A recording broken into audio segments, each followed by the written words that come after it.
Hello there and welcome back to the Patronus pages. Today we will be doing another reading from the Rigel Black Chronicles, Book 2, The Serpentine Subterfuge, Chapter 10. Just as Rigel had gotten her wits together after overhearing that unsettling conversation, the peaceful solitude of the balcony was broken. One of the doors to her balcony opened, spilling eerie music, and two easily recognizable Slytherins out into the night. "You see?" Alden Rosier was saying to his companion, "I told you Mother opened 7 of the ballroom balconies, not 6.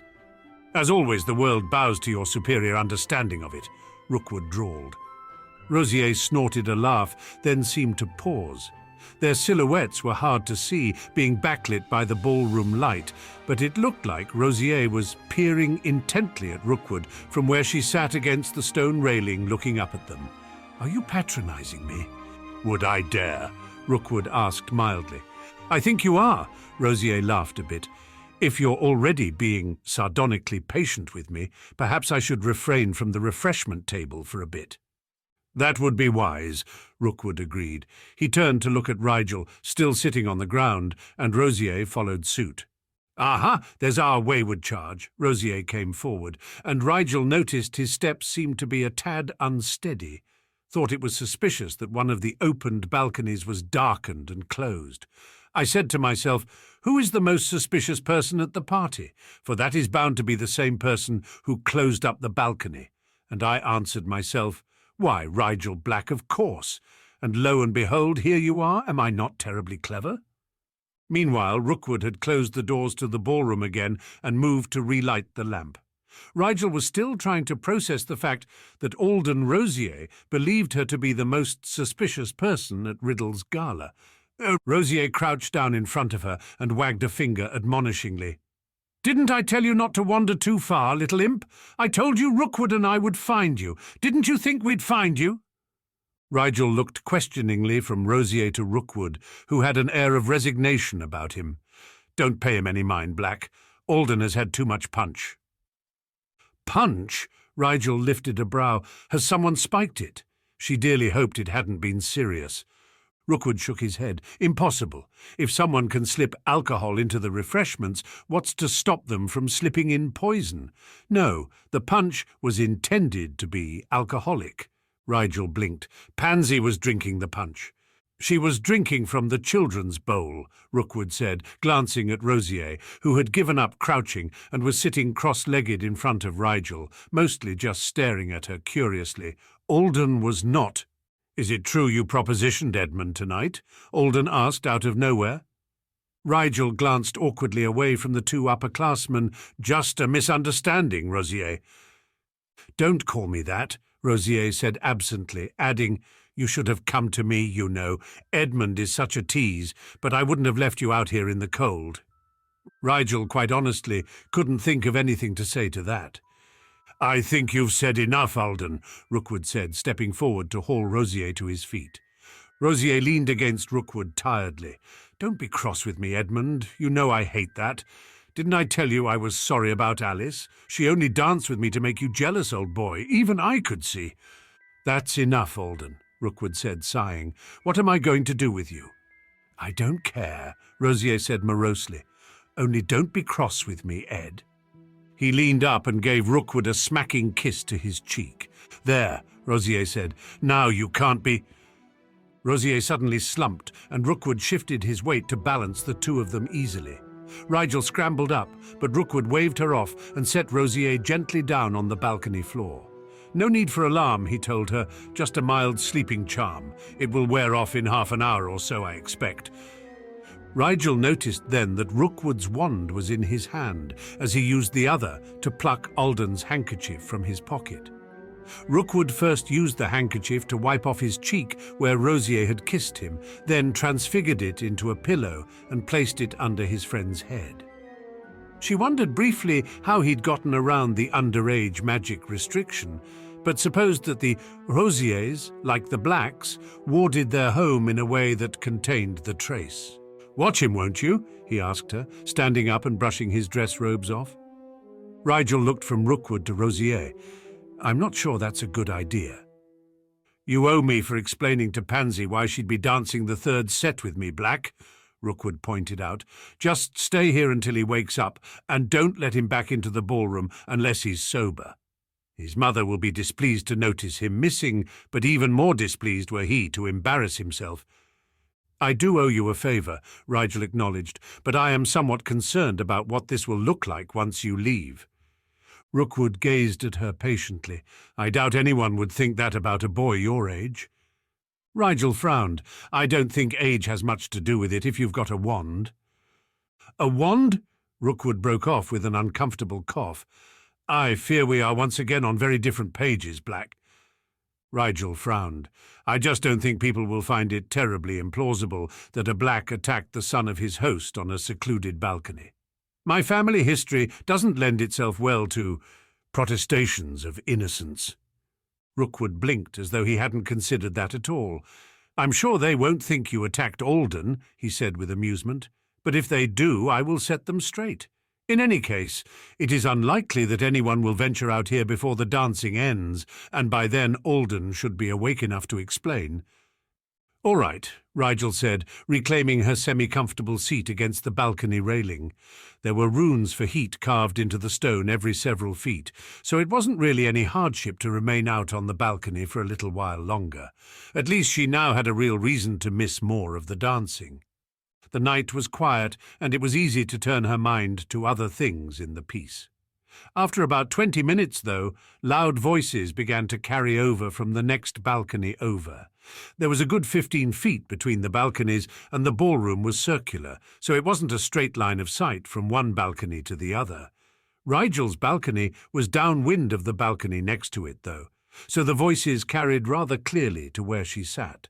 She didn't recognize either of the voices, but could tell that one of them was male and the other female.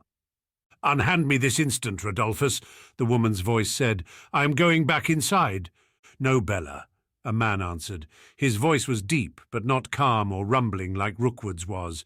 This man's voice was rough and harsh. "I think you'd better cool your head right here for a while." The woman scoffed loudly. "I do not have time for this. How dare you presume to—" "Presume?" the man laughed, and it was a bitter sound. "Is it now presumptuous for a husband to prevent his wife from making a bloody fool of herself in front of all and sundry? The only fool here is you, if you think you can tell me what to do," the woman snapped back.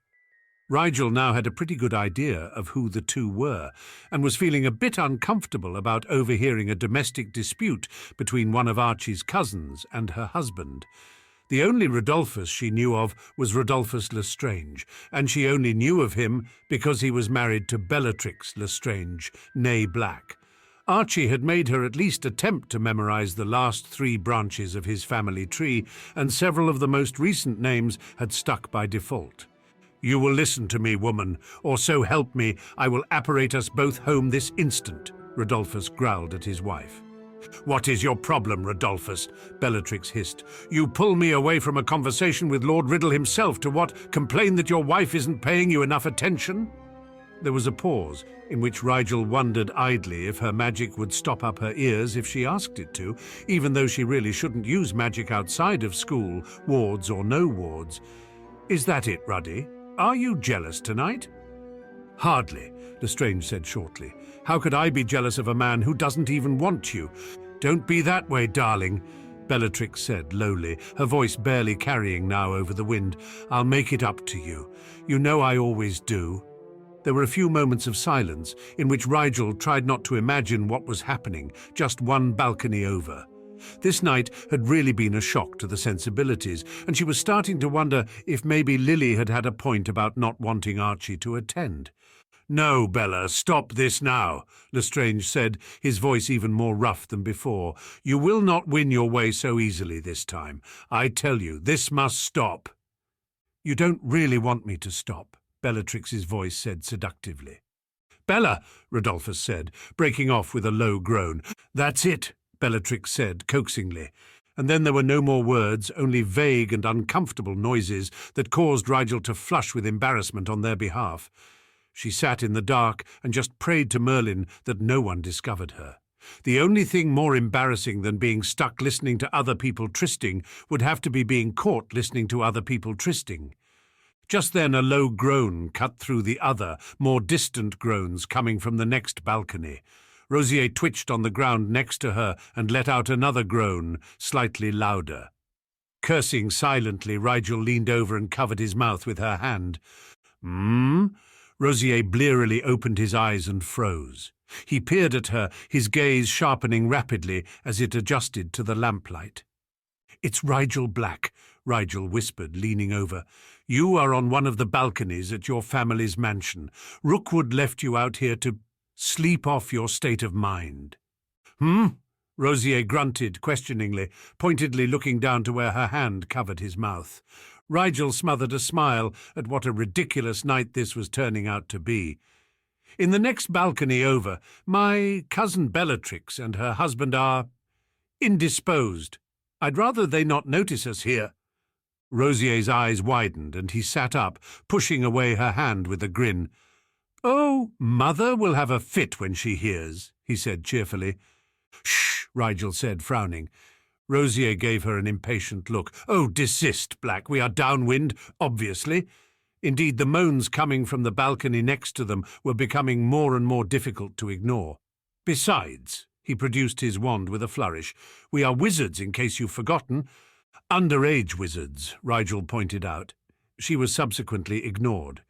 Rosier cast an area effect charm that caused a thin, silvery barrier, not unlike a shimmering bubble, to float into existence in a 5-foot radius around them. The noises from the next balcony stopped immediately, as did all of the cricket sounds and rustling noises from the garden below them, and the faint, haunting melodies from the ballroom as well. Rosier stretched out his legs and leaned against the stone railing next to her. "So, Rookwood dumped me into your jurisdiction, did he?" He laughed. "I can't believe he endured that kiss for a full 2 seconds before somnium-ing me. That's a good half-second longer than last time." "Last time?" Rigel asked before she could stop herself. Purebloods were even weirder than she thought. Rosier just grinned cat-like at her. "It's something of a tradition at this point. I get sloshed after a ridiculously small amount of liquor. Rookwood puts up with me until I become overly friendly, and then I'm out like a light until my mind returns to itself. He's really getting quite good at the sleeping hex, you know. Barely felt a thing that time." Rigel made a non-committal noise to show she was listening, but didn't really want to talk about it. "Oh, I've made you uncomfortable, haven't I?" Rosier said, smiling unapologetically. "Was it when I asked you if you'd made a pass at Edmund, or when I made a veiled one at you shortly thereafter?" Rigel grimaced and glanced away from him. "Ah, the second, then," Rosier went on, voice laced with condescension. "My apologies for making designs on your virtue, Mr. Black. Sometimes my facetiousness runs away with my good sense after a drop or two." "If you know, then why do you keep drinking?" Rigel asked, turning back to look questioningly at him, especially at a party like this. "One day, when you grow up and hate your family too, you will drink at their parties, and impertinent little whelps like you will ask you why," Rosier drawled, picking up the transfigured pillow from the floor and placing it behind his neck fastidiously. "I could never hate my family," Rigel said, frowning. "You say that now," Rosier said, snorting. "Just wait until your adolescent hormones inform you otherwise. There comes a day when you see your family for what they really are, and there isn't a person on earth who wouldn't be in that moment disappointed." "I don't know," Rigel said slowly. "If I don't hate them by now, I don't think I ever will. People don't grow worse over time, really, and I haven't been living with my eyes closed for 12 years. I've never been one to see people as better than they really are, even if I care for them. I know my family, Rosier, and I accept their shortcomings." "You accept them, but you don't like them," Rosier said shrewdly. "Deep down you resent them, just a little. I'm not saying it's a bad thing. It's natural and inevitable. You're lucky, if what you say is true, because you're the kind that became accustomed to your family's imperfections over time. For others, it hits all at once, in an instant of shattering clarity, and after that, it's almost impossible to summon the kind of acceptance you describe." "They seem very nice," Rigel offered weakly. "Don't they?" Rosier looked down and examined his fingernails. Funny, when I first met you, I thought you seemed very ordinary. I guess we'd both be wrong, wouldn't we? I wouldn't know if I was wrong, Rigel said, but I don't think you were. I am ordinary. And I suppose extraordinary things simply happen around you without your impetus. Rosier laughed quietly. Pretty much, Rigel sighed. Don't hate your family, Rosier.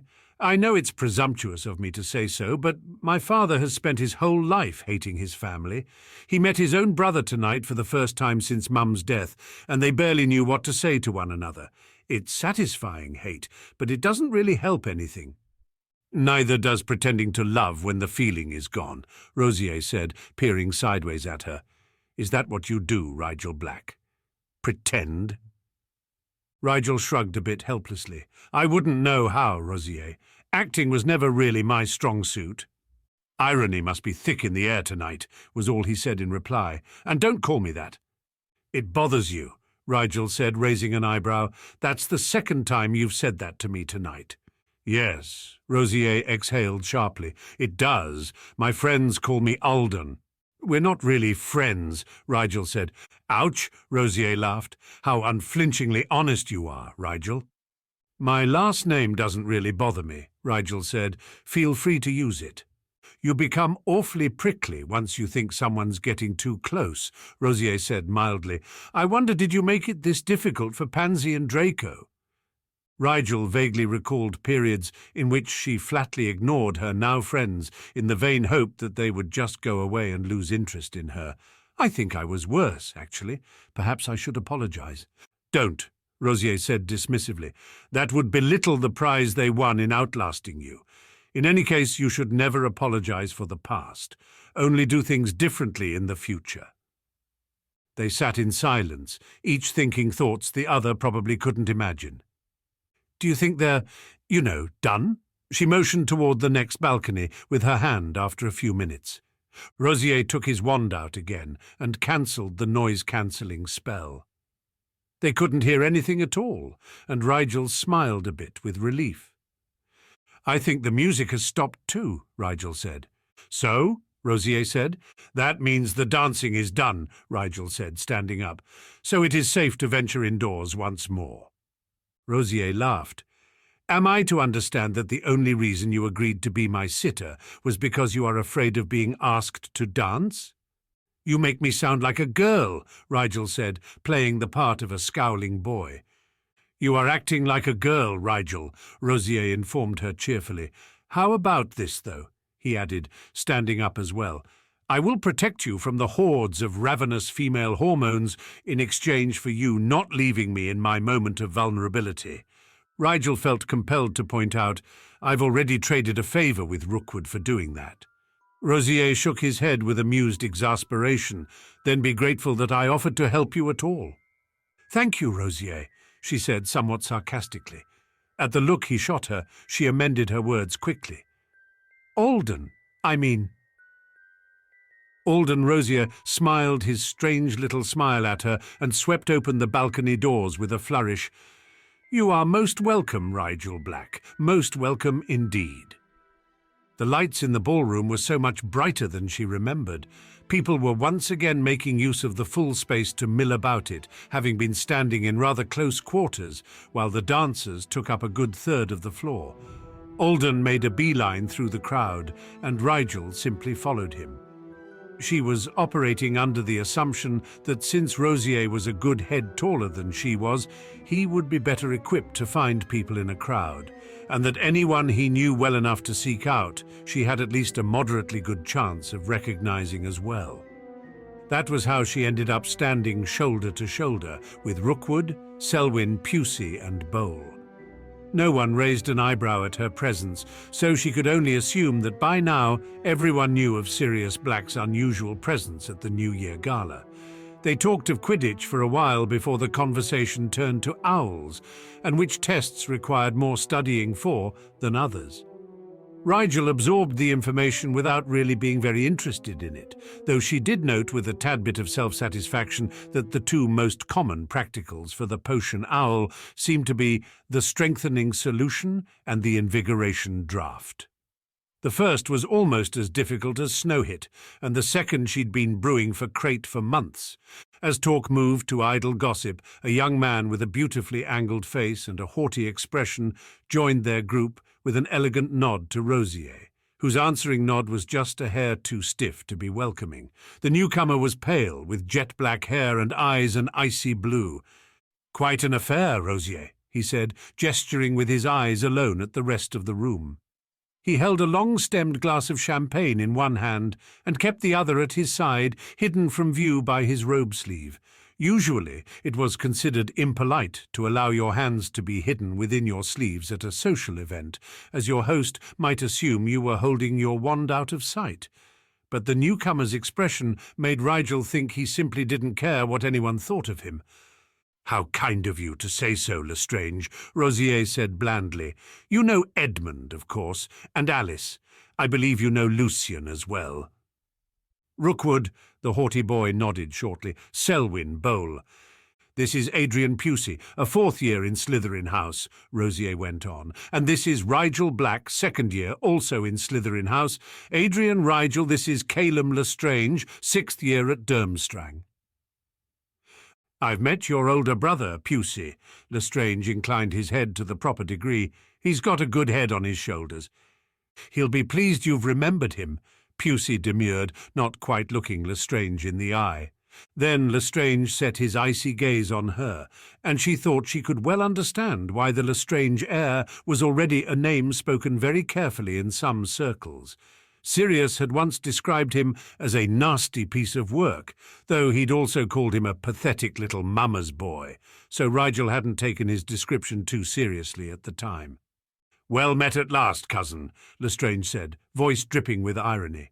Both he and Rigel knew very well that Sirius and Bellatrix hated each other with a burning depth that most other people could only guess at. This was one of the many reasons he and Archie had never met before. "I greatly admire your uncle, Regulus, and your father. Well, I suppose it really isn't your fault." Rigel felt Rosier, who was standing next to her, tense slightly, but the only sign she gave that the barb hit home was a careful blanking of her features. "It says much of your generosity that you are able to let go the sins of the father in the case of the son, Lestrange. I can only attempt to afford you the same courtesy." Now Lestrange's was the face to go blank with hidden ire. Rigel saw Bowl frowning at her from the corner of her eye, and she faintly heard Pusey's quick intake of breath at her remark, but she was not about to apologize for defending her family's honor. She would never openly insult Lestrange, of course, but veiled contempt she could give as well as she received. If he was going to slight her father without the slightest provocation, she could without guilt make the same insinuation about his own. "A Slytherin, you say?" Lestrange glanced at Rosier with exaggerated disbelief. "No, I think not. Nothing but brash lion meat under all that shiny snakeskin, is there, Black?" Rigel tilted her head as though considering the question. "Interesting hypothesis, Lestrange. Do you mean to suggest that the Sorting Hat may be placing people in Slytherin who don't belong there, or did you mean to infer that I personally was able to dupe one of the oldest magical artifacts of our time? If the first, I would be interested to know who else you suspect of having been improperly sorted into Salazar's noble house. If the second, I'm afraid you flatter me beyond my worth, cousin." Lestrange stared at her for a moment, in which she offered him her best innocent smile. "Well, Lestrange, do you think Rookwood belongs in Slytherin? He's awfully smart, though, so perhaps he should have been a Ravenclaw." Rookwood shifted uncomfortably next to her, but said nothing. Rigel knew she should stop, but something about Lestrange made her skin want to curl. "What about Selwyn?" Rigel pressed. "Do you think she's a true Slytherin?" "Watch it, Black," Selwyn said, kohl-rimmed eyes flashing in annoyance. "Do you imagine you have trapped me by asking such questions?" Lestrange sneered at her in a way that should have made him look ugly, but didn't. "You only prove my point. A boy like you has no place in the House of Snakes." "I suppose you would know," Rigel said unconcernedly. A slightly ironic tilt to her mouth was all it took to give voice to the unspoken, "Oh, wait, no, you wouldn't. Because you don't even attend Hogwarts, much less know anything about the House of Slytherin. She was being petty, admittedly, but her Uncle Sirius had come there tonight in good faith, genuinely excited to catch up with old acquaintances, and it would only take one jerk like Lestrange to ruin it for him. "Oh, very good," Lestrange said patronizingly, stepping forward so that he was now inside the loose circle their group had formed. Less distance meant he could look down on her more effectively and speak more quietly, with a lesser chance of being overheard. "I suppose your daddy had time to teach you a few tricks after all, in between kissing up to that mud-blood-loving fool Dumbledore and being a general disgrace to the name of his forefathers. What's wrong, Black? Nothing to say. Maybe even you realize that your father is beyond defense." "Was I supposed to be insulted?" Rigel gazed up unflinchingly into Lestrange's cold countenance. "If you knew anything at all about Sirius Black, you'd know that he couldn't give two nuts about light and dark politics, and he would only consider your second remark the highest of compliments. In fact, I shall be sure to pass it along."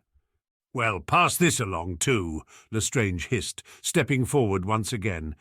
He was now close enough that she could feel faint drops of spittle on her forehead when he spoke.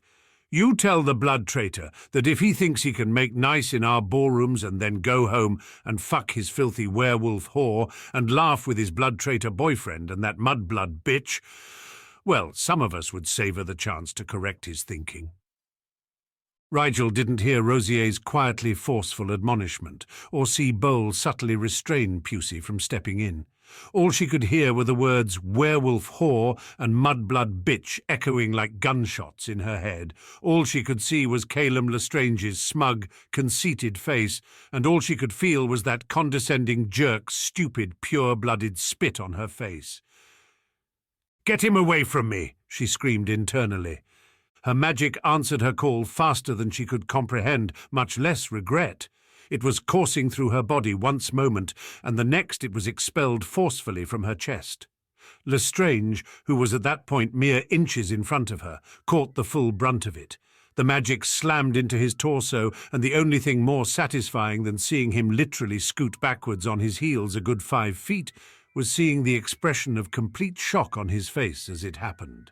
The magic didn't knock him down, it didn't break a rib or cause tiny cuts to appear all over his body.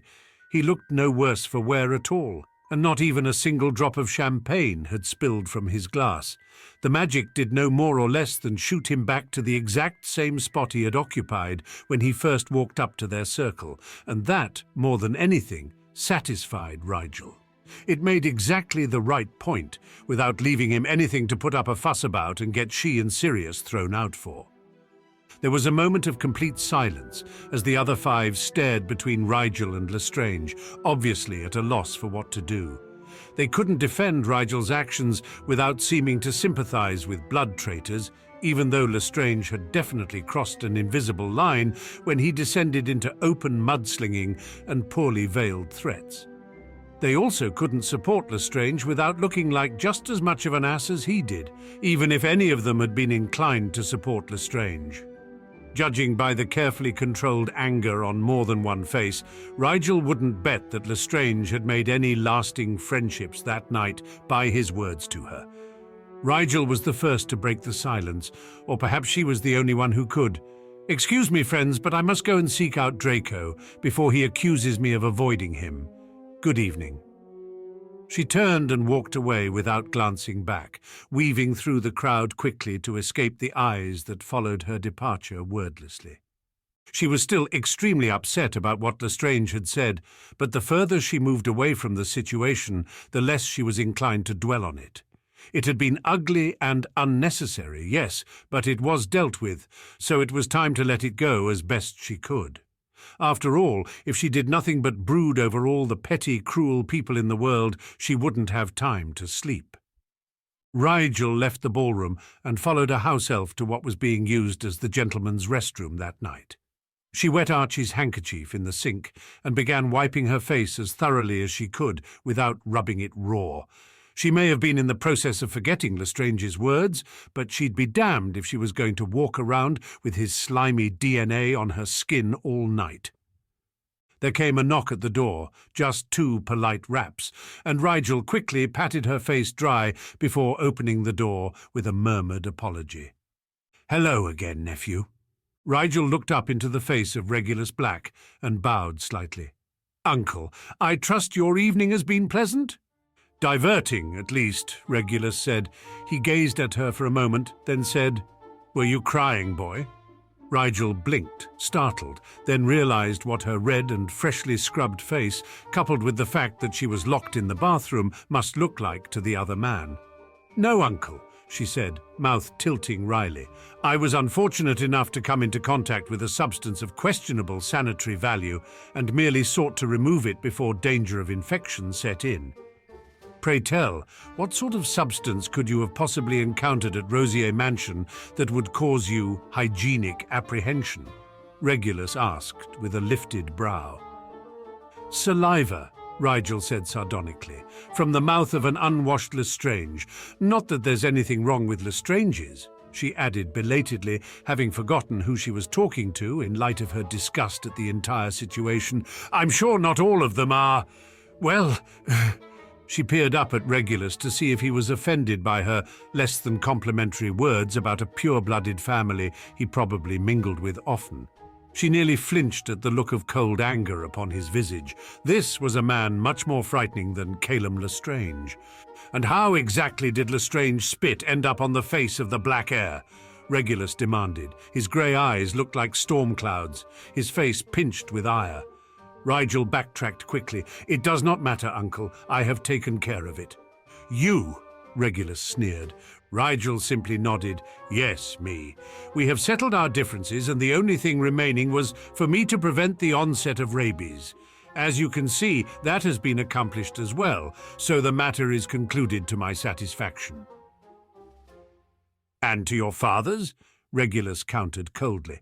"Sirius does not need to know of this incident," Rigel said just as coldly. "I do not like to trouble my father needlessly." "When the family heir allows himself to be spat upon," Regulus hissed, "it is past time for the family head to be troubled." "I can only assume you think so low of me because you do not know me, uncle," Rigel said sharply, her mood still a little rough from the last half-hour of her evening. "But let me assure you that when I tell you I have handled something, it is handled." Regulus drew himself up and looked down at her with detached calculation.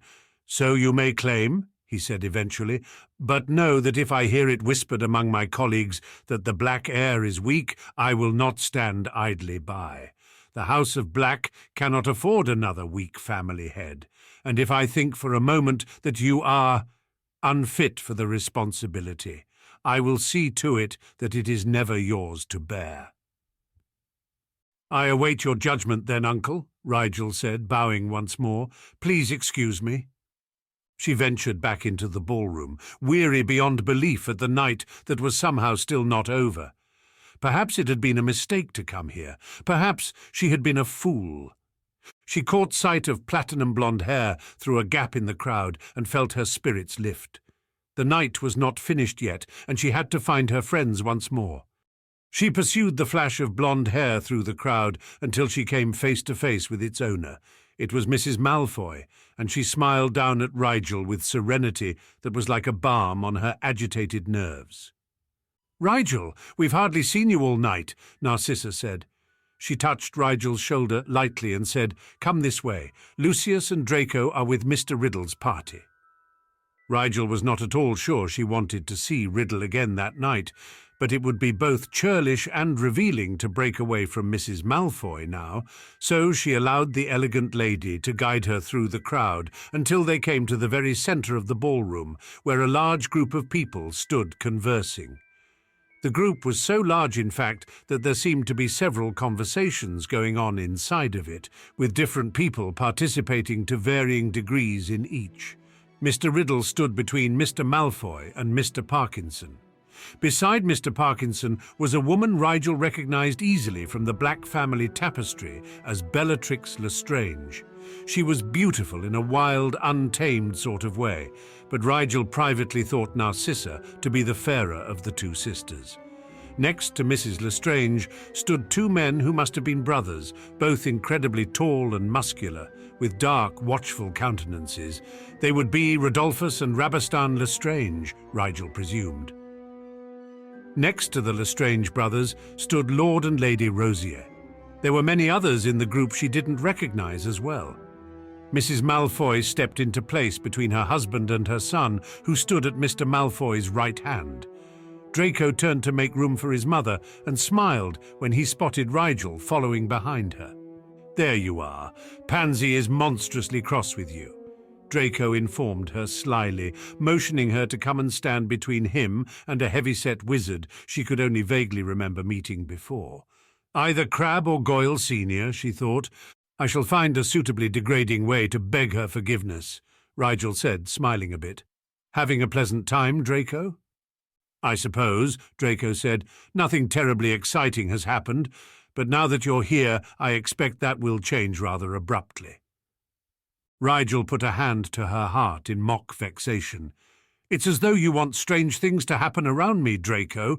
Haven't I told you they aren't my—" "Mother," an unusually strident voice cut across all the light-hearted conversation in the immediate vicinity. Several heads turned watch as the Lestrange heir grasped at his mother's elbow insistently. Bellatrix Lestrange turned her head slowly, having been in the middle of a conversation with Mr. Parkinson when her son interrupted. She gazed at the pale, haughty-faced boy for a good 10 seconds in silence before saying, "Yes, Calum, what is so important that you must discuss it with me now?" Her eyes flicked sharply toward the other people in the group, several of whom were making no pretense of ignoring the interaction. Calum Lestrange glanced around the circle dismissively, not appearing to even notice the dangerous looks he was being given for his impertinence. "The most monstrously unforgivable thing has—" The boy broke off and did a double-take, whirling his head to stare, straight at Rigel, you. "Good evening, Lestrange," Rigel said, a polite smile on her face. The boy's eyes narrowed, and his pale face flushed an unhealthy puce, and then he whirled away and disappeared into the crowd without any explanation whatsoever. There was an awkward moment of silence as many of the adults turned questioning faces toward Rigel, and Draco muttered under his breath, "Not your fault? Yeah, right." Well, what have we here?" Bellatrix Lestrange was eyeing Rigel like a venomous spider might eye an unfamiliar species of fruit fly it had caught in its web. "Little Sirius's whelp, aren't you?" Rigel bowed deeply. "Good evening, Lady Lestrange. I am indeed Rigel Black. It is a pleasure to meet you." A twisted smile made its way onto Bellatrix's doll-like face. "Charmed, I'm sure. Do tell me what you've done to my son, child. I admit I have yet to devise such an efficient way of getting rid of him." Rigel thought that was a perfectly awful thing to say about your own child, no matter how much of a jerk he was, but she simply blinked once and said, "I'm afraid I don't know, my lady. We have only met briefly before this moment." "Let me know when you figure it out then," Bellatrix said, that creepy smile still playing about her mouth. Rigel inclined her head and was grateful when Mrs. Lestrange dismissed her to resume her conversation with Mr. Parkinson. Most of the others picked back up on their own conversations, and if it weren't for Riddle's curious gaze and Draco's knowing smirk, she could almost pretend the brief scene hadn't occurred. Mr. Malfoy's face was unreadable as he said, "Draco, why don't you and Rigel go and look for your friend, Miss Parkinson? I doubt you shall truly enjoy your New Year's Eve at my side." Draco nodded respectfully. "Yes, Father, let's go, Rigel." Rigel was more than happy to escape and gave Mr. Malfoy mental thanks for enabling her retreat. They soon found Pansy talking to Blaise and standing with her mother, who was engaged in a lively discussion with Lady Zabini. "Draco!" Pansy smiled, welcoming him over with a fond pat on the elbow. "We thought you'd be embroiled in politics with your father all evening, didn't we, Blaise?" "Indeed," Blaise said, smiling wryly. "Hello again, Rigel." "Hello, Blaise," Rigel said. "Hi, Pansy." Pansy sniffed and looked in another direction. "Right. Pansy, goddess of my heart, pearl of the morning," Rigel tried. Pansy still gazed resolutely away from her. Mrs. Parkinson paused in her conversation with Mrs. Zabini to listen with growing amusement. Pansy, talk to me, please. I'm sorry to have left so pure a flower in the midst of her blossoming springtime to the protection of another, but you must understand I would never have abandoned you if the situation were not of the utmost necessity." "Situation?" Pansy prompted, examining her silk gloves with an air of disinterest. "Yes," Rigel said, casting about for ideas. "A quest was entrusted to me by one you hold in high esteem. I knew that to turn him down would be to let you down as well, and so I was caught in a most ignoble predicament, with shame on either side of my choice. That is why I sent friend Rookwood in my stead, that the unchivalrous behaviour on my part might at least be lessened to a tolerable degree." "Edmund has mentioned this quest to me," Pansy said, sniffing, "and in my understanding it was given to you after you already decided to stand me up. You promised me the third dance, Rigel. Promised—" "So I did, Pan," Rigel said, dropping Pretense with a sigh. "But you must admit that promise was extracted from me under duress." "I hardly consider your father's mere presence to be duress," Pansy said, pursing her lips, but at least deigning to look at Rigel at last. "You would if you knew him," Rigel assured her. "Can't you just allow me to make it up to you, Pan, please?" Pansy tilted her head consideringly. "I suppose you could grant me 2 dances at the next ball?" At Rigel's poorly suppressed look of unease, Pansy burst into laughter. "I'm kidding, Rigel. Do you believe me to be so unperceptive? Truly, I wasn't even very cross. I rather expected you to duck out from how reluctant you were to agree to the dance, and sending Edmund in your place was very thoughtful." Rigel blinked and then smiled in relief. "I admit you had me going, Pansy." Pansy smiled winsomely at her. "Of course I did, Rigel. I'm a woman." At that, Mrs. Parkinson and Mrs. Zabini both could contain their amusement no longer. Rose Parkinson dissolved into her light bell-like laughter, and Mrs. Zabini chuckled softly in her smooth, naturally seductive voice. The 3 pure-blooded females in the group shared a conspiratorial look, and both Draco and Blaze looked like they were fighting the temptation to back away slowly. "And how is your winter break, Rigel?" Rose Parkinson asked eventually. Rigel smiled easily. "Quite productive, Lady Parkinson." "So in Rigel speak," Draco translated helpfully, "that means he's been brewing at least 6 potions a day." "6? How the youth today exaggerates," Mrs. Zabini said, smiling. Draco glanced at Rigel wryly, but didn't contradict the beautiful older lady. If Rigel had to describe Mrs. Zabini, she would have to say that she was every inch as beautiful as Bellatrix Lestrange, and gave off the same dangerous air with the way she held herself. But there was something sharp in Bellatrix Lestrange that was soft in Lady Zabini. Rigel chatted with Blaze, Pansy, and Draco for a little while, but soon after Sirius found her. "There you are, sport." Sirius clapped a hand on Rigel's shoulder and smiled around at the others. "Sorry to pull you away, but it's 25 till midnight." Rigel nodded her understanding. "It was good seeing you all. Good evening, Lady Parkinson, Lady Zabini. Bye, Draco, Pansy, Blaze. See you in school." "You're leaving?" Draco said with slight dismay. "The party doesn't end until 1. "Yes," Rigel said. "It was tradition for the Blacks to be with the Potters on the stroke of midnight. I had a wonderful time, though. Good night." Her friends said their farewells, and she and Sirius quickly made their way toward the ballroom doors.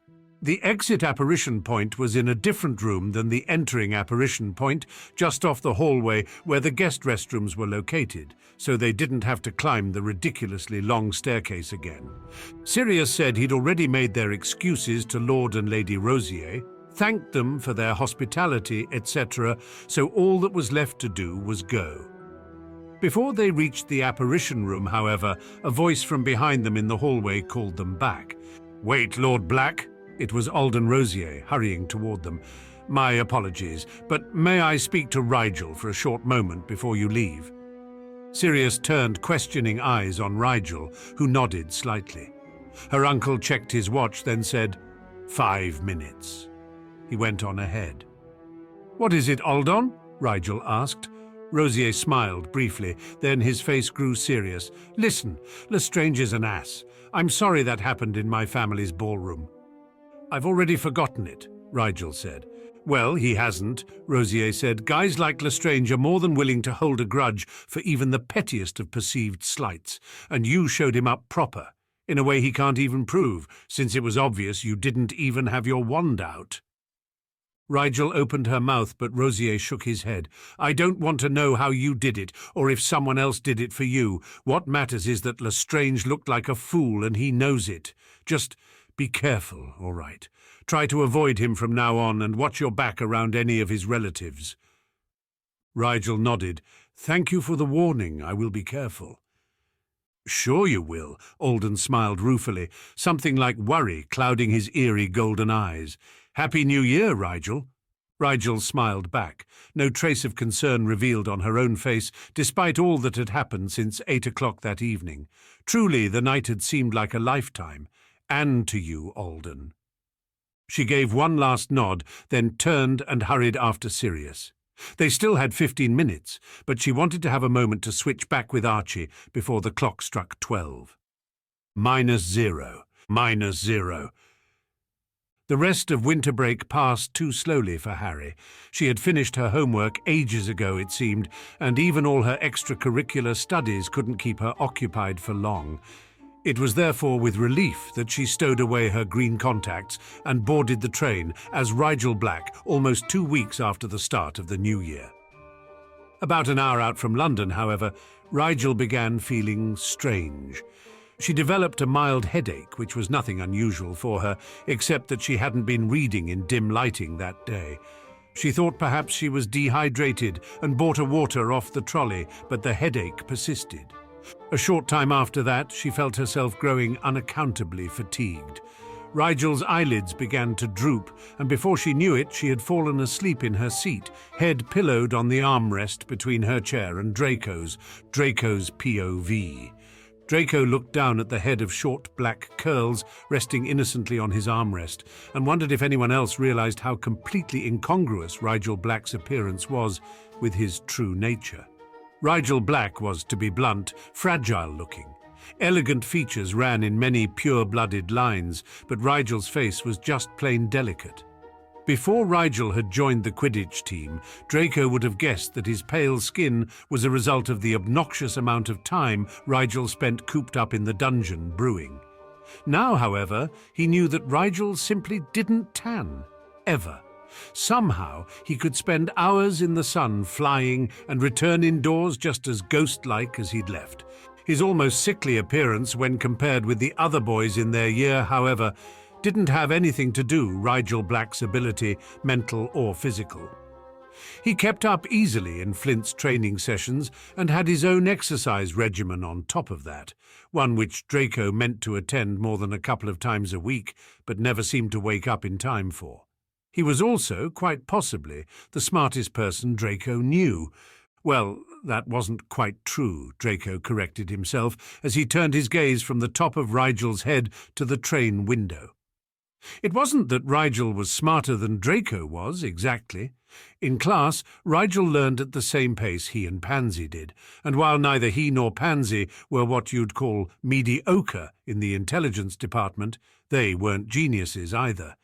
Draco was pretty sure Rigel didn't only pretend to learn slowly to make himself more ordinary-seeming, though he was sure Rigel did other things to achieve that effect. So that meant Rigel wasn't inherently smarter than other people. He just apparently lacked the ability to not do 5 things at once. Draco didn't think he'd ever seen Rigel listen to a lecture without also reading a different book under his desk. The exception to this rule was McGonagall's class, because McGonagall wouldn't allow it, and Snape's, because Rigel loved Snape's classes. Still, he had taken a peek at Rigel's notes during Transfiguration once or twice, and always they looked more like an essay for another class than notes usually did.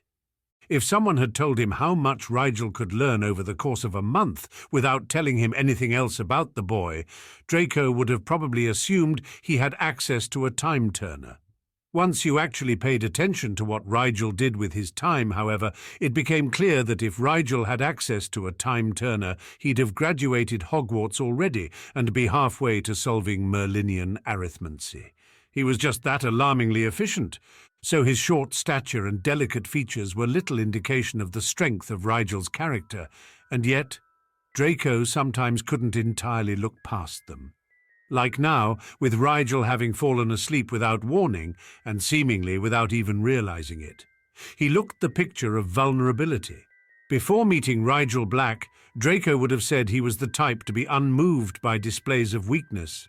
But somehow, fragility wasn't a weakness in Rigel. It was a deception. One Draco himself was not entirely above falling for, he admitted quietly to himself. How often had he and Pansy attempted to shield Rigel, to protect him and defend him from those who meant him harm, only to discover that while Rigel would allow them to help if he felt like it, he didn't need them to. He could apparently handle his enemies just as well without them. And wasn't that odd? Rigel had more enemies than Draco did, and Draco was the son of Lucius Malfoy, one of the most feared and therefore one of the most easily hated men in Wizarding Britain. Like that night at Lord Riddle's gala. Draco had asked around discreetly via letter writing, which he absolutely detested, but no one knew what would make Lestrange react so peculiarly to Rigel's simply greeting the boy. Eventually, Adrian Pusey had admitted to witnessing something that might explain the scene Draco described, but he wouldn't say what for fear of upsetting, not Lestrange, but Rigel. Draco could only shake his head in complete bemusement when his father had asked him later what Rigel's history with Lestrange was. Lucius Malfoy had not been happy with his son's ignorance, but Draco wasn't exactly tickled with his father right then either, so he would put off reporting to him until he really felt like it. Draco scowled at the sprawling English countryside as thoughts of his father slowly replaced thoughts of his friend. Lucius was doing that patently annoying thing again, where he handed out vaguely cryptic and purposely maddening hints of something he wouldn't explain, and then expected Draco to do something with them. The only thing Draco had figured out from his father's mostly indecipherable advice thus far was that Lucius knew something vital about the strange attacks on Longbottom and that Ravenclaw girl. He hadn't said why or even how, but when Draco brought up his concern, he had said that Draco had nothing to worry about. The utter confidence with which his father had spoken sent chills up Draco's spine even now. No one could be sure about something like that unless they were the ones behind it, but if his father was behind it, he wouldn't be asking Draco so many questions about what was going on. That meant that either A, Lucius was pretending to confidence for his son's sake, or B, someone in whom Lucius had complete confidence was behind the attacks. If the former, Draco was worried. If a Malfoy had to fake confidence in something, things could not be at all going the way they were supposed to go. If the latter, Draco was, frankly, worried.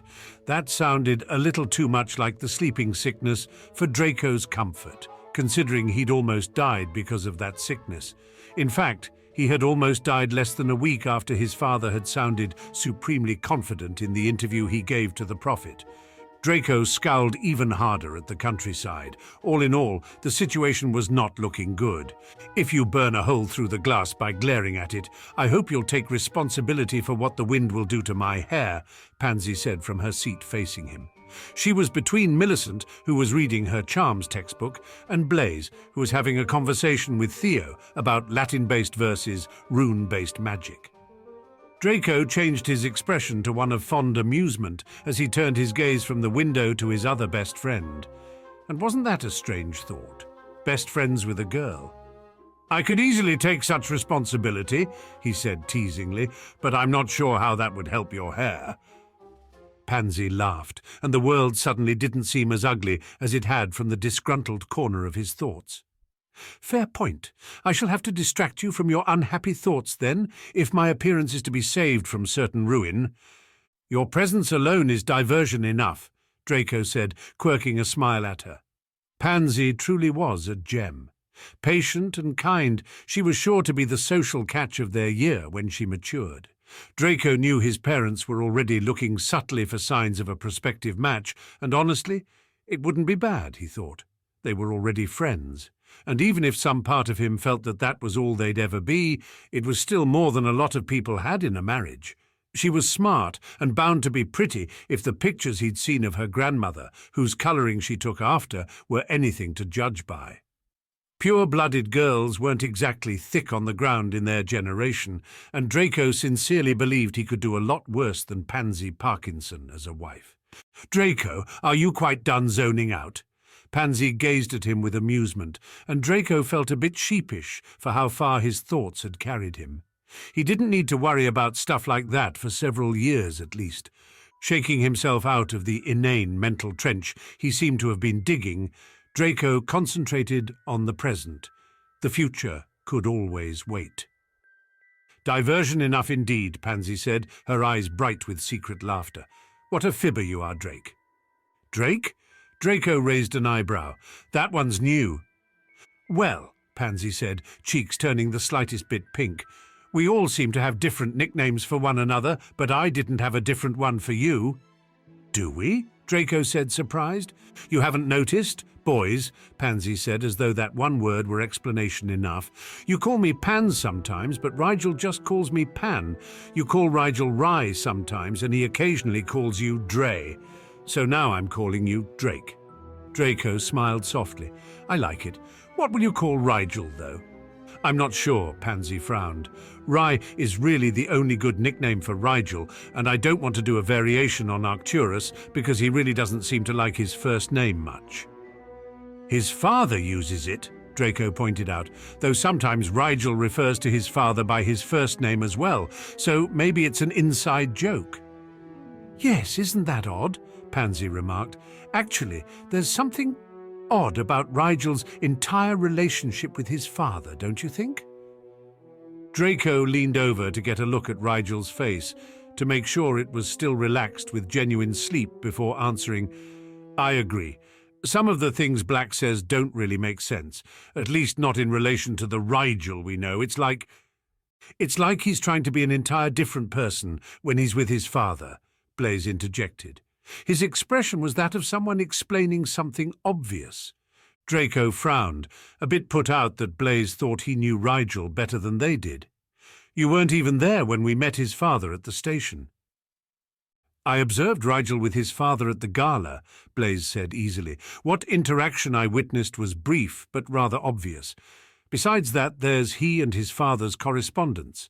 His father writes as though Rigel is a completely different person than he is, and Rigel responds as if he's the imaginary person his father thinks he is."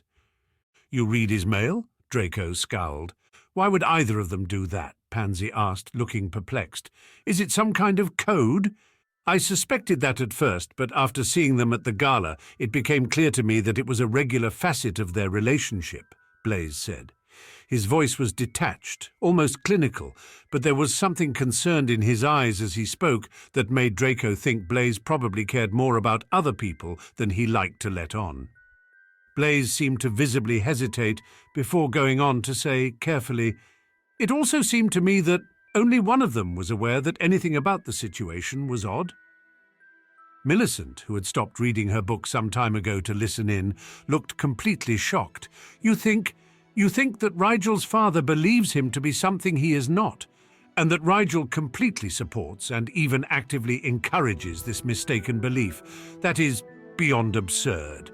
No one can pretend to be something they aren't for their entire life." "Well, there's another alternative," Blaise said, looking grim, "but you aren't going to like it." He was looking at Draco in particular as he said it, so Draco steeled himself not to react as he asked, "What is that?" "The other alternative is that it isn't Sirius Black who Rigel is lying to about who he is," Blaise said, almost apologetically. The notion was an obvious one, but that didn't stop it from hitting Draco like a punch to the gut. Not that he'd ever been punched in the gut, but some things one can imagine without experiencing them. "Still, I don't believe that," Draco said firmly. "Neither do I," Pansy said flatly. Blaise inclined his head. "Nor I. Personally, I think that Rigel's father is the one being lied to, but I felt compelled to list all the possibilities for completeness' sake." Sometimes Draco wished Blaise paid a little less homage to completeness and more to general sensibilities, but many things like Rigel's selective obliviousness and Blaise's exacting need for correctness were beyond his ability to wish away. So, either way, that leaves us with Rigel being an incredibly long-term liar for no apparent reason. Theo said, worrying his bottom lip with his teeth. I mean, why would he do that to his own father? It's kind of cold. I just never pictured Rigel like that. You think Rigel is lying to his father to manipulate or hurt him? Blaise shook his head slowly. No, it is entirely the other way around. What do you mean? Pansy prompted. Please explain if you are going to say things like that, Blaise. Yes, of course. Blaise inclined his head gracefully. I was merely collecting my thoughts. We know that the person Rigel is with us is not the person he is with his father. Let us compare the two. We see Rigel as someone rather low-key in his day-to-day existence. He studies more than most people would consider reasonable. He enjoys potions more than any of us will probably ever understand, and he rarely expresses himself openly or without considerable prompting by others. Yes? They all nodded with more or less general agreement. Draco and Pansy have observed his interactions with his father more closely than I have, Blaise said, but I admit to glancing over his letters when he opens them at the breakfast table and to occasionally distracting him while he writes his replies so that I can skim over those as well. Blaise, that's a bit much even for us, Millicent protested with exasperation. And I have discovered several things about the person Rigel pretends to be for his father's benefit. Blaise went on, ignoring the slightly censorious looks he was getting from the four of them. That boy is cheerful, engaging, and impertinent. That boy enjoys playing pranks and openly teasing his friends and family. That boy is always upbeat and rarely complains about anything. He is more interested in discussing Quidditch than academics, and even when he is being serious, that boy is more earnest than he is careful. The second years exchanged looks that were worried, bewildered, and surprised. That boy sounds a lot like how my mother described Sirius Black as a child, Pansy said slowly. Draco nodded as he came to the same conclusion. James Potter, too. It sounds just like how Mother described the Marauders when they were in school. Theo spoke up as well. Actually, that made-up kid kind of sounds like what I expected the Black Heir to be like. Before I met him, I mean, and before he was sorted into Slytherin. Obviously. I thought he would be a happy-go-lucky prankster, or else an amateur smooth-talker like his father. He was sort of like that, the very first night, Pansy said, eyes distant as she tried to remember their first feast together. I remember thinking he was a lot like his father, only now I don't think that about Rigel at all. Maybe he was still so used to pretending that he hadn't relaxed yet, Millicent said. She paused, then added, This is the strangest conversation I've ever had about someone behind their back. Draco felt a tiny stab of guilt at those words, but he ignored them. Rigel wouldn't actually care that they were talking about him behind his back. Draco could almost picture the expression of amusement Rigel would wear as he listened to them all try to figure him out even, but it still felt a little tiny bit rude to be dissecting his life like this. Ah, well, secrets were meant to be ferreted out after all, and besides that they were friends. They just wanted to know, not blackmail him or anything. Back to what you said earlier, though, Pansy said, looking at Blaise. You implied that Rigel is pretending for his father's sake, is that right? You think that we're not the only ones who expected Sirius Black's son to be happy and mischievous and all of that, don't you, Blaise?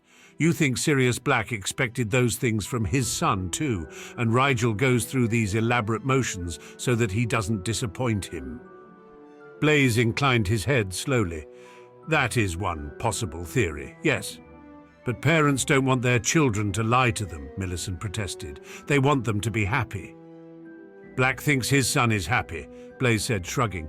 Who says Rigel isn't happy? Draco demanded. Yes, who says I'm not happy? Draco's head jerked down to see Rigel slowly pushing up from the armrest. No one spoke as their friend rubbed one hand across his eyes and covered his mouth with the other as a small yawn escaped him. Rigel sat up in his seat and turned his head to look at them all. His cheeks were flushed from sleep, and his eyes were still a bit tired-looking, but his voice was calm and even as he said, I am, you know. I'm very happy. Rigel, Pansy started, an apology clear in her voice and facial expression. Rigel waved a hand negligently at her. It's okay, Pan. I don't care. I only heard a little of it anyway. But you all should know that it's not a question of whether I'm happy or not, but rather a question of what makes my dad happy. I'm happy either way, so pretending to be the son he wants doesn't hurt me at all, and pleases him a great deal. Win-win. Draco was not at all sure that was true. How could such a thing not hurt Rigel? If your father thought you were something you weren't, then he'd be proud of something that didn't exist. Every interaction, every gesture of approval and affection would be meaningless.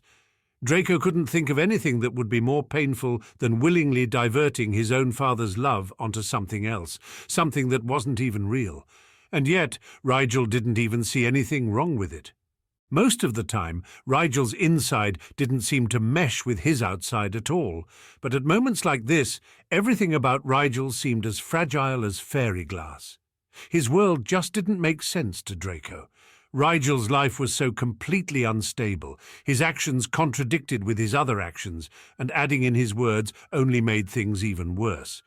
In summation, his own life had made significantly more sense before he met Rigel Black. But on the other hand, he watched Rigel easily distract Millicent with a question about the herbology assignment that Draco thought it highly unlikely Rigel hadn't already completed. On the other hand, life had been significantly less interesting then, too. Regular POV. By the time Rigel got off the train, she really wasn't feeling well.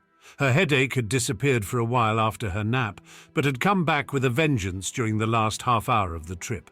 Her muscles were aching in her back and thighs, and her stomach was cramping something fierce.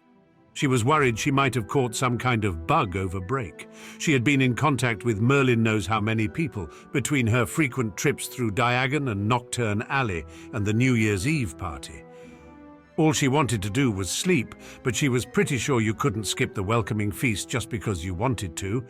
So she sat at the Slytherin table with her yearmates, trying not to concentrate on how the noise was making her headache progress quickly toward migraine status. "Are you all right, Rigel?" Pansy said at one point, leaning in to speak quietly to her. "I'm really sorry you had to listen to us talking about you like that. It wasn't very discreet of us, with you being right there. Are you cross?" Rigel summoned a smile for Pansy. "No, Pan, I'm not upset with you. I just have a bit of a headache." Pansy's relief was instantly replaced by concern. "Do you want me to fetch a headache potion from Madame Pomfrey?" Rigel gave her an amused look. Pansy sent her an exasperated one back. I know, you're perfectly capable of brewing your own headache potion, but surely you don't want to have to brew one while having a headache."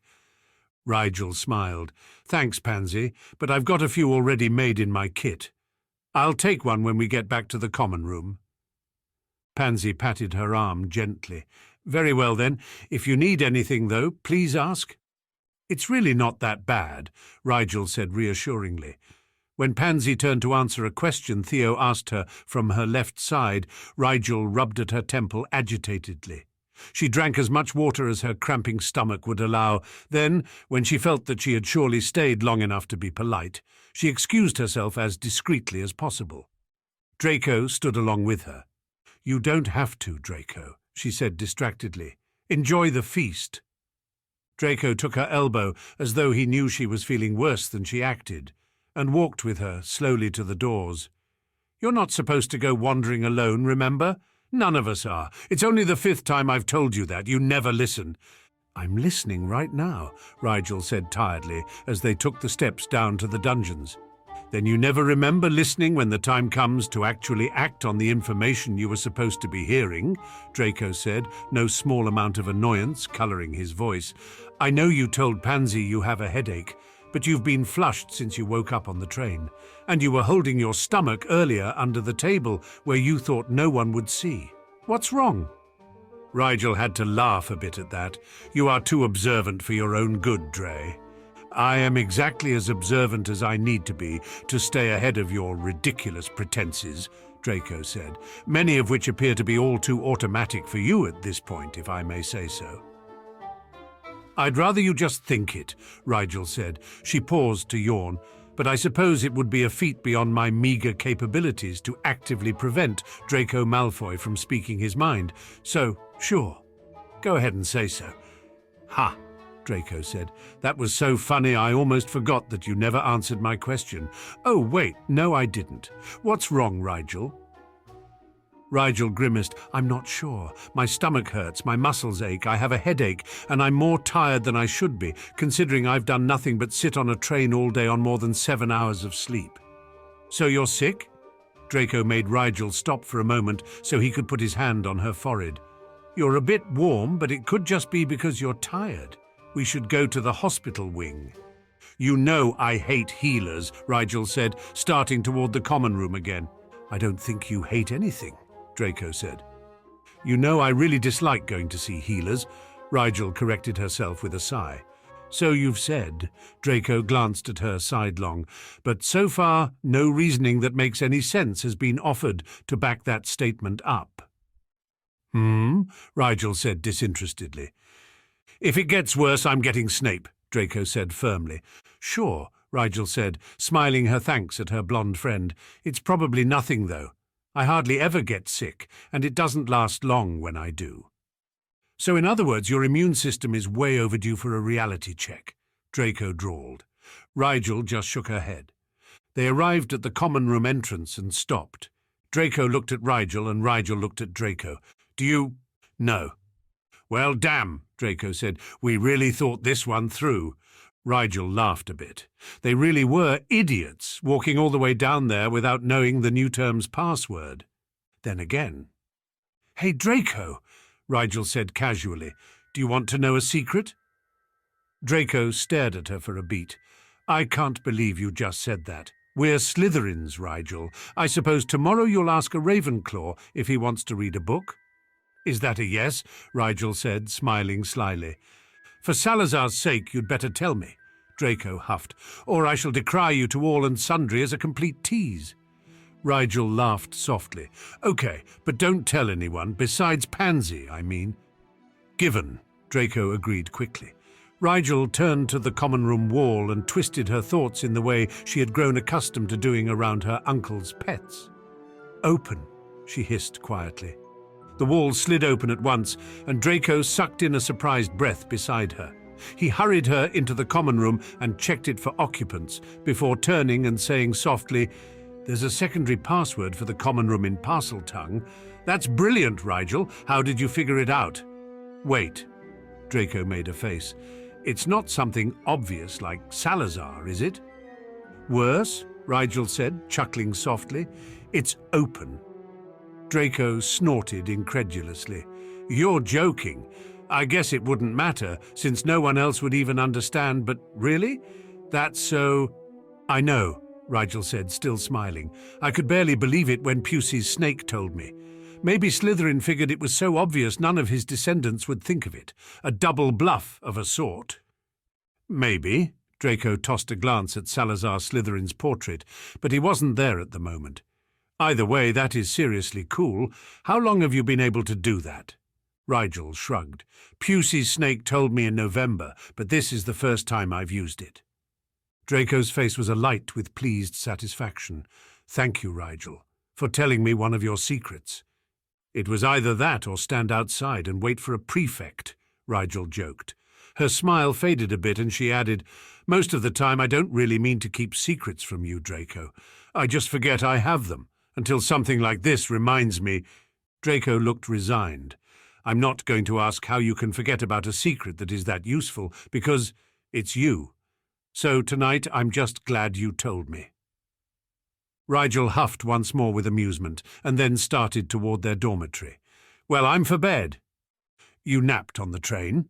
Draco said, a frown creeping back onto his face. "I'm just a little tired, Draco," Rigel said, opening the door and making a beeline for her bed. "It's nothing to worry about." "Say what you want, Rigel," Draco said, sitting on his trunk to unlace his shoes. "I'm going to keep an eye on you anyway." That, Rigel reflected, as she kicked off her own shoes and curled up on top of her comforter, seemed to be a rather common theme in their friendship. Rigel woke several times that night, and each time she tried to drink as much water as she could stomach to get her stubborn migraine, which had persisted despite the headache potion, to go away. Finally, at about 3 in the morning, her bladder rebelled, and Rigel had no choice but to give in to its demands. Prying her aching muscles from her soft bed and moving as quietly as she could to the bathroom she and Draco usually shared, Theo and Blaise having claimed the other for their own. She locked the door automatically behind her, undid Archie's belt with practiced ease, and froze, staring in part disbelief, part horror at the rust-coloured stain on her undergarments. Taking a deep breath, Rigel shucked the pants entirely off and sat down on the toilet to think while she relieved her bladder. She noted that it didn't hurt to do so and felt considerably relieved. No pain removed most of the more terrible medical possibilities she'd read about in Archie's healer textbooks. Well, she couldn't say no pain, Rigel thought disgruntledly. After all, her lower abdominals were still cramping something. She gave in to self-disgust and smacked herself smartly on the forehead. "I am such an idiot," she whispered to herself. Really, how silly could she be? She had known this would happen since she was 9. Lily believed in early instruction and had given her daughter several books on the subject of female adolescence. Menstruation was one of the things that had stood out the most under mandatory pubescent experiences, but somehow Rigel hadn't thought it would be so sudden. She knew what it felt like to bleed from a cut or scrape, so she'd somehow expected it to feel like that. But it hadn't. She now knew that the cramps had been the warning, but she hadn't felt the actual blood leaving her at all. That was actually kind of scary, she thought uneasily. What if she bled to death in her sleep without noticing? Rigel sighed, shaking the ridiculous thought aside. Every girl in the world went through the exact same thing, and she rather doubted many of them bled to death in their sleep. Someone would have said something, surely. Well, now that she knew what it was, she just had to deal with it. Rigel wished she had been better prepared for this. She knew there was a potion witches took that stopped the cramps, but she didn't have any ready-made in her kit. She also didn't have the recipe for that matter. There were also liners that girls could wear in their undergarments that acted like selective vanishing charms when they came into contact with that sort of fluid. Obviously, she didn't have any of those either. She started rolling up a wad of toilet paper with a sigh. It looked like she would be handling this the old-fashioned way for the foreseeable future. She crept back into bed several minutes later, having wrapped the ruined pair of boxers up in a ball and buried them deep in the waste bin. The house elves would be emptying it in a few hours, so she wasn't worried about any evidence being left over. Just as she was settling in, Draco's voice came softly from the bed next to hers. "Okay, Ry." "Yes," Rigel whispered back. "Were you ill?" Rigel frowned in confusion, then realized he was asking if she'd been throwing up in the toilet. Rigel supposed she had been in there a suspiciously long time. "Yes," she said. "I think it was just something I ate because I feel much better now." "Oh," Draco said, yawning. "Good night." "Night," Rigel returned. Her muscles still ached, and she still felt more tired than she thought she ought to feel, but it was with relief that she fell asleep once more. Knowing what the problem was always brought you halfway to addressing it. The students didn't have classes the next day, a merciful chance for all the procrastinators to finish their break assignments and an opportunity for the rest of them to get back into the academic mindset before being thrown into classes once more. Not wanting to go to the library when it was so crowded, Rigel decided to walk down to the gamekeeper's hut and ask Mr. Hagrid about the recent movements of the forest creatures. Archie would be proud of her, Rigel thought, for being proactive in finding out what was going on. A small part of her brain reminded Rigel that she wasn't supposed to let herself get caught up in big, secretive events this year. She was supposed to spend time with her friends and leave all the grown-up stuff, like inexplicable pandemics or random petrifactions, to the actual grown-ups. She defended herself by pointing out that all she wanted to do was ask the gamekeeper a few questions. She wasn't going to go gallivanting through the woods, chasing crazy and possibly dangerous leads without supervision. Really, it wasn't a big deal.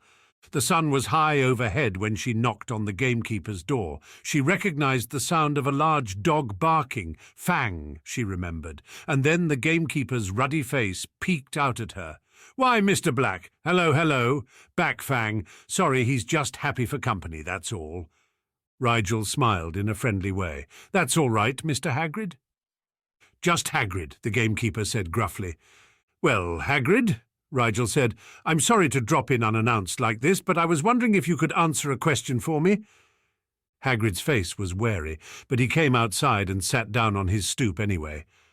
"What, sort of a question?" "It's about the creatures that live in the forest," Rigel said, sitting down next to him. "I figured you'd be the closest thing to an expert on the Forbidden Forest." Hagrid seemed to perk a bit at the word expert and cleared his throat.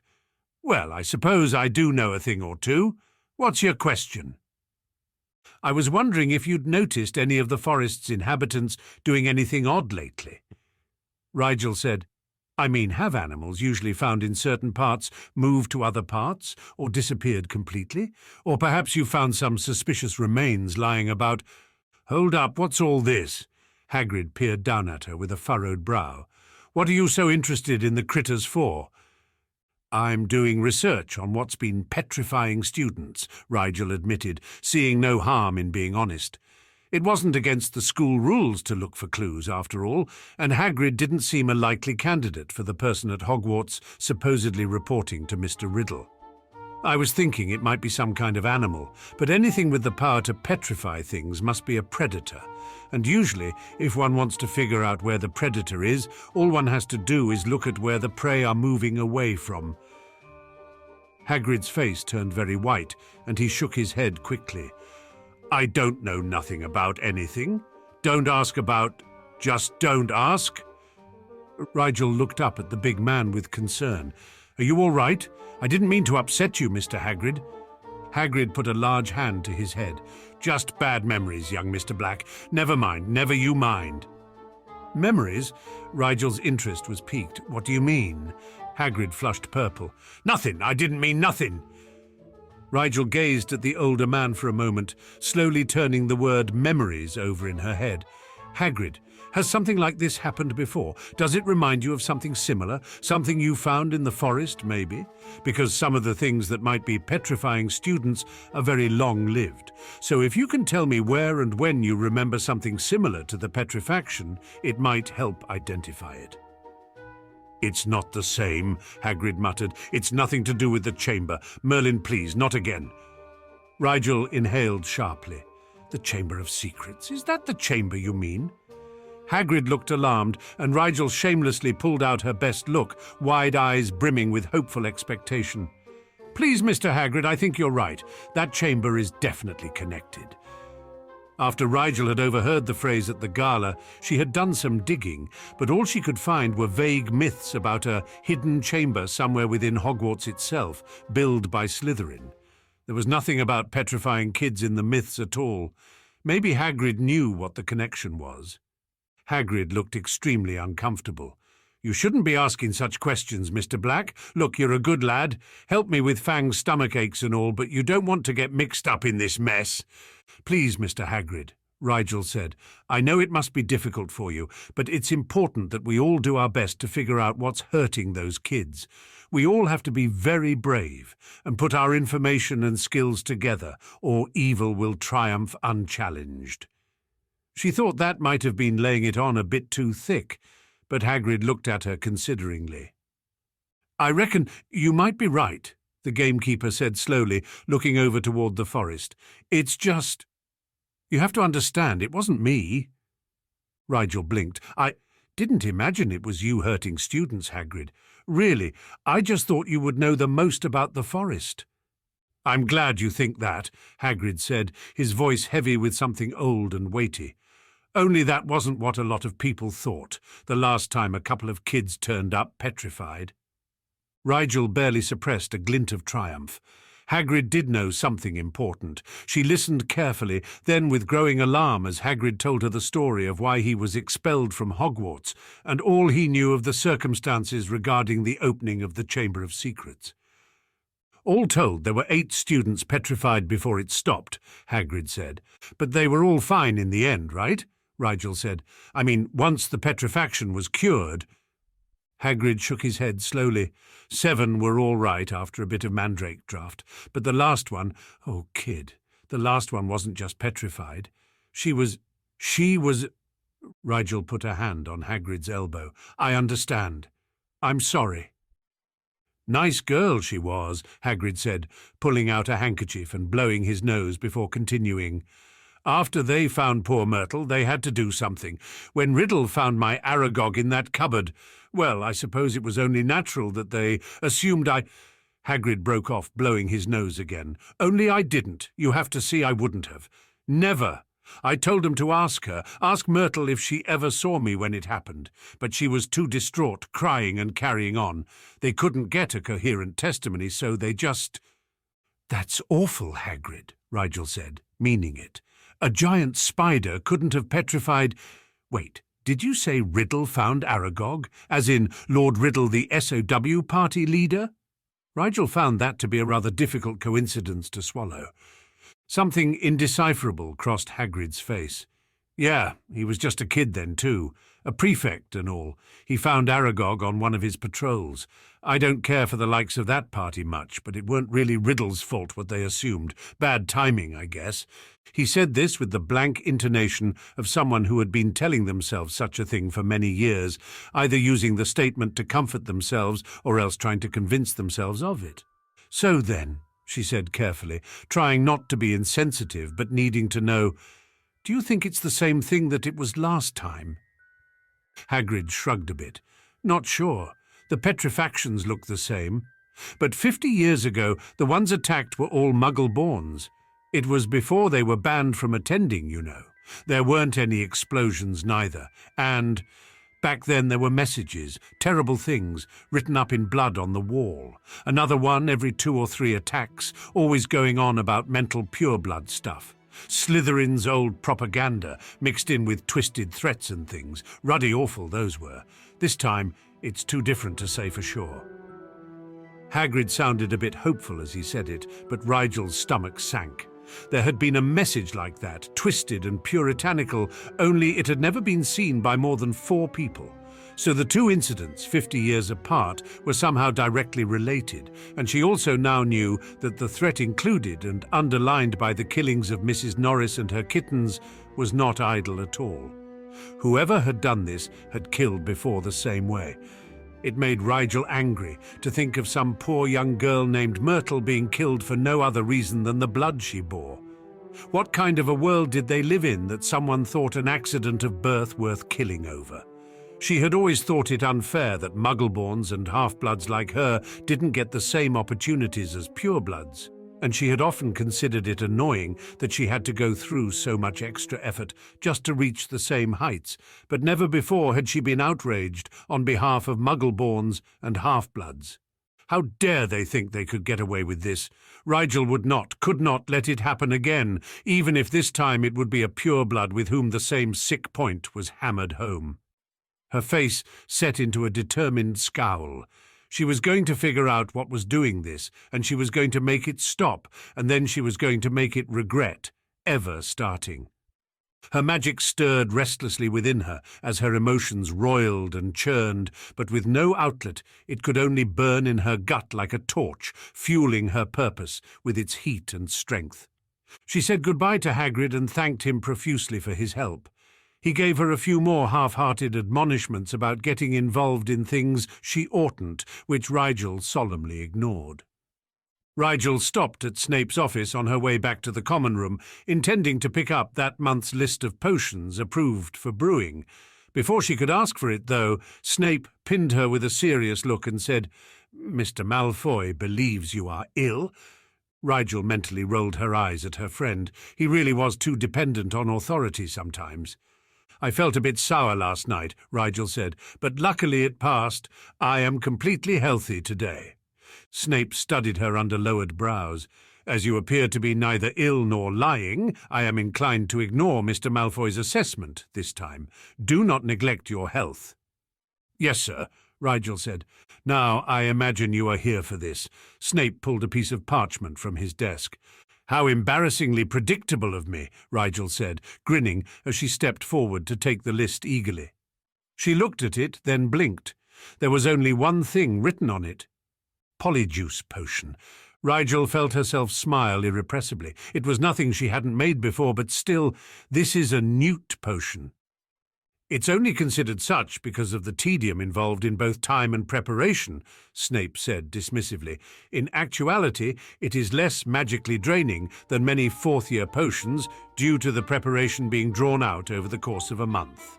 Thank you, Rigel said, still smiling without conscious effort. It is not a gift but a test, Snape said firmly, though he looked thoroughly amused at her reaction. Do not disappoint me.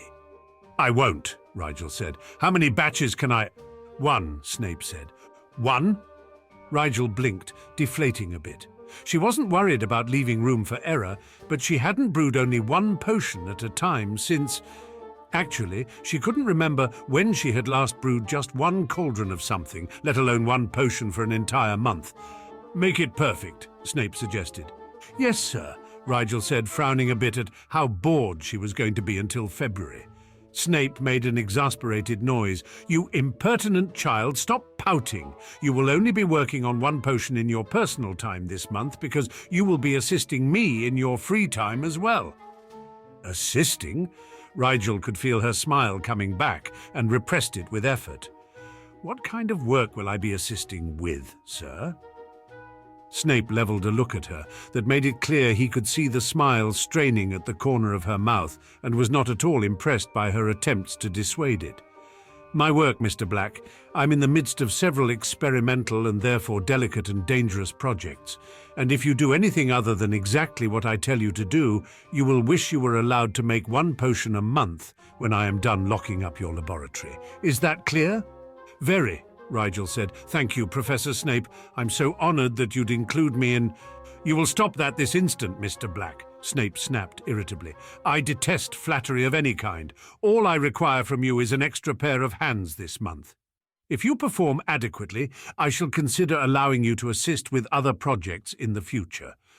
Rigel could only nod. She could scarcely believe she was going to see Potion Master Snape's personal projects firsthand. What time? She asked. Every afternoon between your last class and dinner, Snape said, with an additional 3 hours after dinner on the evenings you do not have Quidditch practice. Too much? Definitely not, Rigel said, grinning. Get out of my sight, Snape snorted. Your happiness sickens me. I look forward to working with you as well, sir, Rigel said cheerfully as she made her way out. Cheeky brat, Snape tossed out after her.